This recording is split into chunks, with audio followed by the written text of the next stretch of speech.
Hi friends, చూడండి మా రైతన్న అయితే వేరుశనగల కోసం మా రైతన్న అయితే కాలానే తీస్తున్నాడు ఫ్రెండ్స్. మీకైతే ఏ విధంగా తీస్తున్నాడో దగ్గరుండి చూపిస్తాను ఫ్రెండ్స్.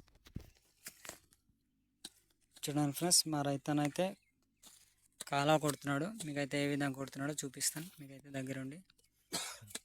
చూడండి, ఇవైతే వేరుశనగలు ఫ్రెండ్స్. ఇవైతే మొత్తం వీటి కోసం వాటర్ వేయడానికి మా రైతన్న అయితే కాలువ కొడుతున్నాడు. చూడండి ఎంత చక్కగా కొడుతున్నాడు కదా ఫ్రెండ్స్. ఇదైతే కొట్టింది చూడండి.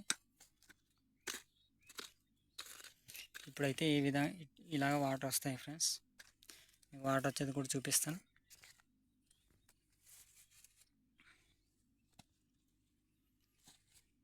ఫ్రెండ్స్, దాన్ని అయితే మా భాషతో గబ్బం అంటారు. మీ భాషతో ఏమంటారో కామెంట్ చేయండి, మర్చిపోవద్దు. చూడండి ఫ్రెండ్స్, అది బరువు ఉండదు, చాలా తేలిగ్గా ఉంటుంది, సింపుల్గా పని చేయవచ్చు ఫ్రెండ్స్.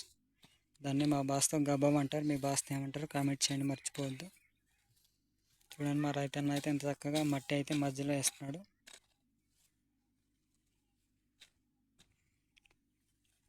చూడండి ఫ్రెండ్స్, ఇప్పుడైతే వాటర్ వస్తాయి, మీకైతే చూపిస్తున్నాను.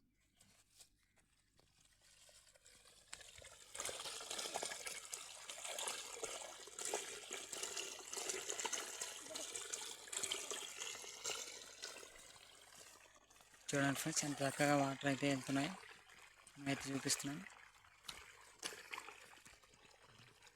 సరే ఫ్రెండ్స్, ఇలాంటి వీడియోలు కావాలంటే లైక్ చేయండి, ఫాలో చేయండి, మర్చిపోద్దు. Bye friends.